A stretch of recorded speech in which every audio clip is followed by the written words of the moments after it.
जमीन है उन रैयत का मृत्यु हो चुका है, ऐसे में क्या वहाँ पर किनका नाम दिलाएगा? उनके पुत्र का नाम दिलाएगा या फिर जिनके नाम से जमीन है, जिनका मृत्यु हो चुका है, उनका ही नाम दिलाएगा? देखिए, प्रपत्र दो जो वैसे व्यक्ति भरेंगे जो जमीन धारित करते हैं, जो जमीन जोत कोर कर रहे हैं। तो मृत आदमी तो जमीन का जोत कोर करेगा नहीं, जो जीवित रैयत होंगे, जो जीवित वंशज होंगे उसके, वही उसको जोत कोर कर रहे होंगे। तो प्रपत्र दो का जो पहला कॉलम रैयत का नाम है, वो रैयत के नाम में हमेशा जो जीवित व्यक्ति उस जमीन को जोत रहे हैं, जिनके द्वारा उसका जोत कोर किया जा रहा है, उस जीवित व्यक्ति का नाम दर्ज होगा। ऐसा स्थिति भी हो सकता है कि आपके पूर्वजों के नाम पे ज़मीन हो, आपके बाबा के नाम पे, आपके पिताजी के नाम पे ज़मीन हो और उनकी मृत्यु हो गई हो। तो ऐसी स्थिति में आप अगर जोत रहे हैं तो आप अपना नाम दर्ज करेंगे।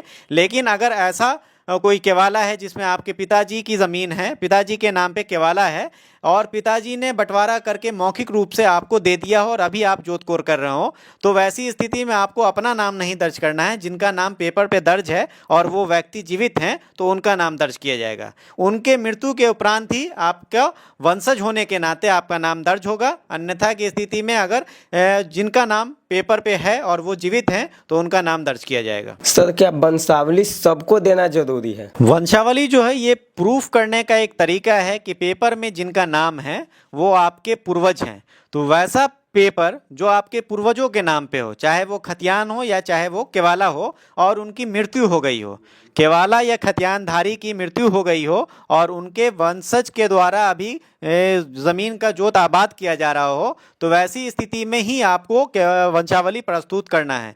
लेकिन अगर वैसा केवाला या वैसा खतियान जिसमें केवालाधारी या खतियानधारी जीवित हैं वर्तमान में, उनको वंशावली देने की आवश्यकता नहीं है, वो वंशावली प्रस्तुत नहीं करेंगे। तो कहने का मतलब ये है सिंपल कि जिनके नाम से पेपर है वो जीवित हैं तो वंशावली की आवश्यकता नहीं है।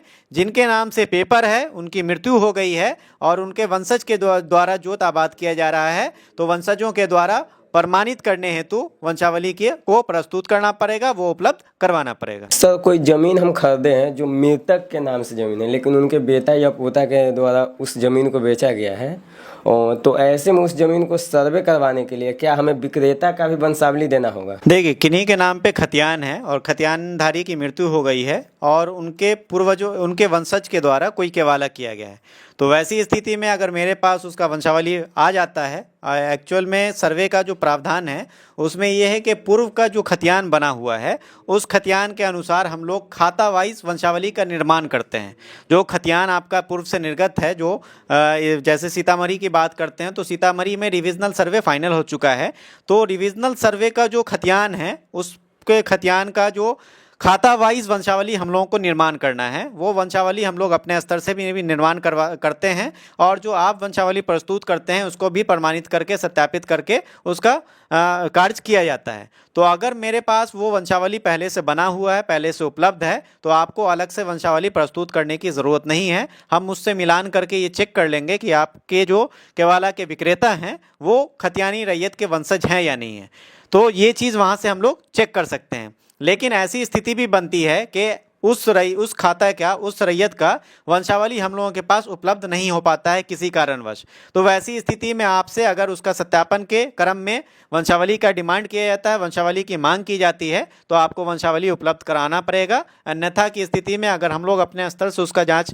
करवाकर वंशावली के अनुसार उसका जांच करवा लेते हैं तो फिर आपको वंशावली प्रस्तुत करने की ज़रूरत नहीं होगी। सर, कोई महिला जिनके पति का मृत्यु हो चुका है तो उनका वंशावली कैसे बनेगा? क्या उनके पुत्र का भी नाम उसमें देना होगा, पुत्री का भी नाम देना होगा, या फिर महिला तक ही सीमित रह जाएगा? देखिए, अगर पति के नाम पर कोई ज़मीन है और पति का डेथ हो जाता है, मृत्यु हो जाता है, तो वैसी स्थिति में जो वंशावली आप बनाइएगा तो पति के मृत्यु के उपरांत उसमें स्वर्गीय पति का नाम लिख दीजिएगा और फिर उसके नीचे पत्नी का नाम रहेगा और पत्नी के नीचे बच्चों का रहेगा। क्योंकि आपको पता होगा कि पति की जो भी संपत्ति होती है उसमें पत्नी और बच्चों दोनों का हक होता है। तो अगर पत्नी और बच्चों के बीच में बंटवारा हो गया है तब तो वो अलग अलग अपना दावा प्रस्तुत कर सकते हैं, अलग अलग फॉर्म भर सकते हैं। और अगर बंटवारा नहीं हुआ है तो वैसी स्थिति में आपको वंशावली में पत्नी और बच्चों दोनों का नाम देना है और अभी जो नया खतियान खुलेगा वो पत्नी और बच्चों के नाम से संयुक्त खाता खुलेगा। खुलेगा। तो साथियों, आपने जितने भी कमेंट किए थे, जो भी आपके डाउट्स है, उसके ऊपर हमने जो है सर के साथ सेशन किया, और जो भी आपने बोला था कि सर से पूछिए, तो मैंने पूछकर आपको सटीक जानकारी उपलब्ध करवाने की कोशिश किया। इस वीडियो का रिक्वेस्ट है कि शेयर करना मत भूलें, क्योंकि शेयर करने से जानकारी लोगों तक पहुंचती है, और हम लोग वीडियो इसलिए आपको उपलब्ध करवाते हैं क्योंकि बहुत सारे लोग सर्वे को लेकर घबराए हुए हैं, उनको सही जानकारी नहीं मिल पा रहा है। तो सही जानकारी सर ने आपको बताए हैं, आपको घबराने की ज़रूरत नहीं है। सर ने हर प्रोसेस बताया, डॉक्यूमेंट नहीं है तो अभी आप प्रपत्र जो 2 है, 3, 1 है, इसके अलावा दखल वाला फॉर्म है, उसको भरकर आप जमा कीजिए। वंशावली बनाने के सर ने प्रोसेस बता दिया, आप खुद से उसको बना सकते हैं। इसके अलावा शेड्यूल बनाना है, वो खुद से बना सकते हैं। सारा प्रोसेस सर ने आपको बताया। थोड़ा सा आप मेहनत करेंगे तो कहीं भी कोई परेशानी नहीं है। बाकी ये वीडियो कैसा लगा, अपना राय ज़रूर बताइएगा, और सर के लिए एक प्यारा सा कमेंट करें। सर के समझाने के तरीका आपको कैसा लगा, ये भी हमें ज़रूर बताएं। धन्यवाद।